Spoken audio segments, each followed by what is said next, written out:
Hola a todos, mi nombre es Matías Muñoz Espinosa y este es un nuevo video hecho para elementalcode.net, en el cual seguimos con el curso de Ruby. Este es el video número 4.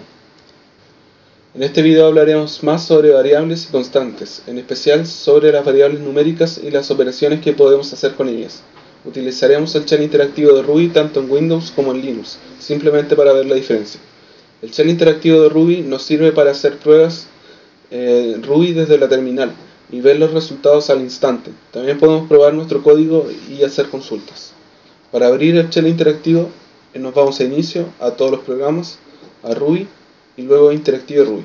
Y aquí nosotros tenemos el shell interactivo.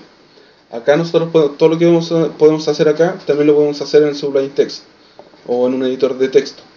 Simplemente que acá se ve todos los resultados al instante y nos sirve para hacer pruebas y etc. Por ejemplo, a es igual a 10, una variable a que almacena el valor de 10 y el resultado es 10. O podemos cambiar el valor de esa variable, por ejemplo a es igual a 20 y a va a valer 20. Ahora probémoslo en Linux. En Linux simplemente hay que abrir una terminal, una consola y ejecutar el comando IRB. Y aquí podemos hacer las mismas operaciones, por ejemplo a es igual a 10 y hacemos la misma operación. También podemos hacer operaciones con variables, por ejemplo a es igual a 10 más 5 o más 5, sí. Y podemos sumar, por ejemplo 10 más 5 es igual a a. O si tenemos una variable b, por ejemplo, b es igual a 20 y podemos sumar a es igual a 5 más b. También podemos hacer eso.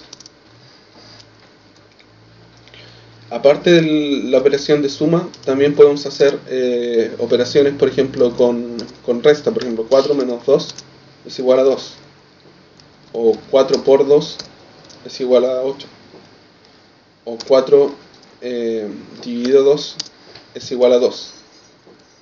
O 4 elevado a 2 nos da 16. También podemos sacar el resto de una división. Por ejemplo, si tenemos 5 dividido 2, primero, si tenemos 5 dividido 2, nos da 2. Pero ¿cuál es el resto de esa división?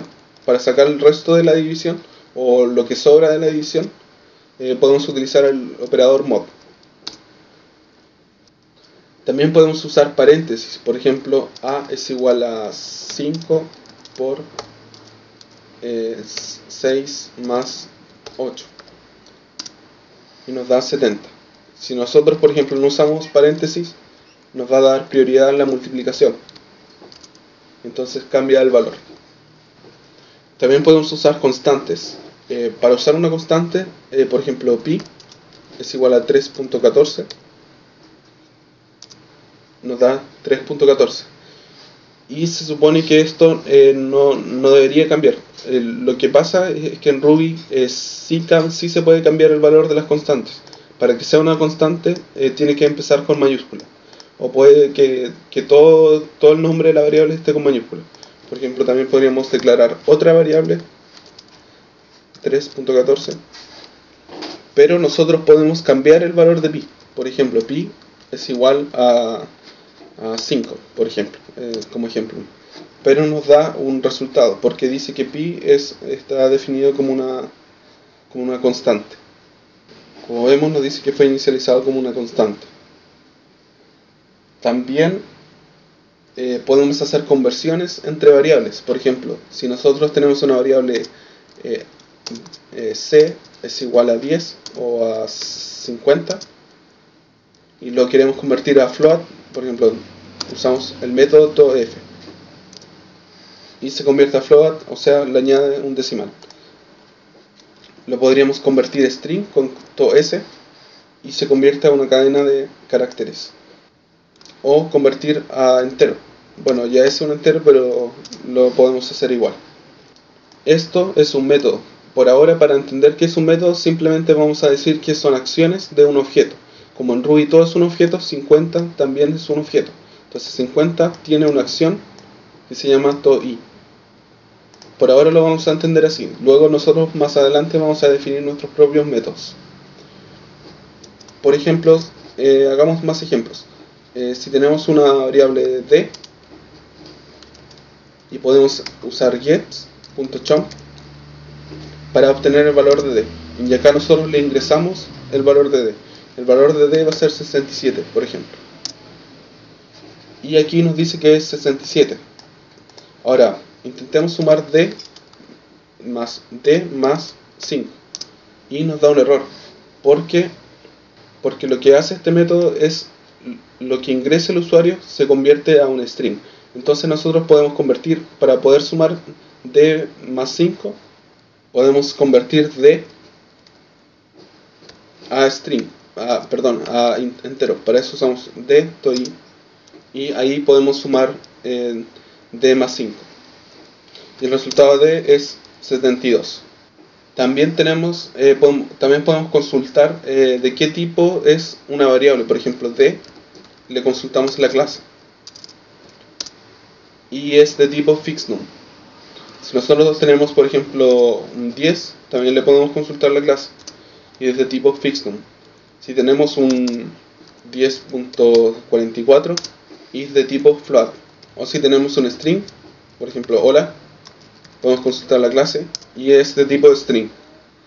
O si tenemos un booleano, por ejemplo true, también podemos consultar su clase y es de true class. Si tenemos un false, podemos consultar su clase. Las variables booleanas pueden tener simplemente dos estados. Por ejemplo, a es igual a true o a es igual a false, por ejemplo, y eso va a ser una variable booleana. Por ahora las variables booleanas no parecen ser muy útiles, pero cuando veamos condicionales sí que van a ser muy útiles. Si nos salimos de la terminal, vamos a hacer un ejemplo. Voy a cerrar esto y vamos a hacer un ejemplo para ver si un número es par o impar.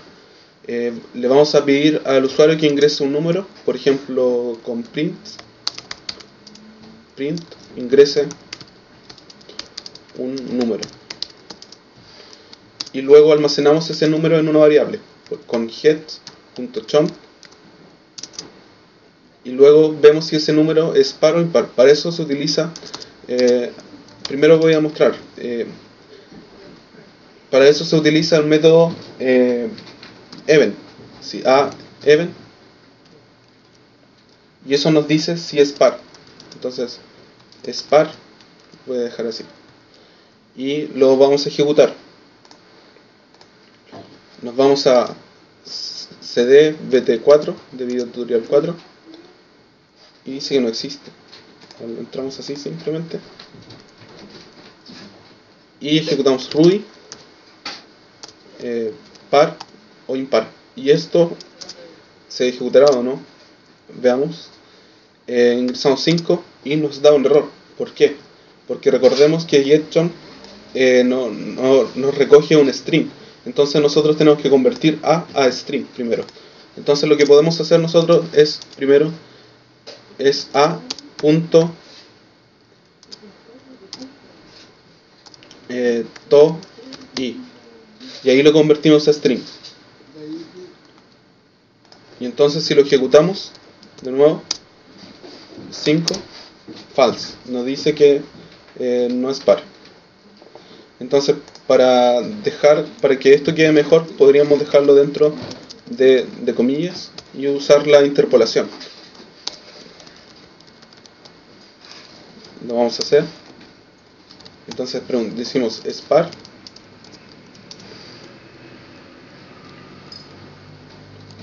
y cerramos las comillas.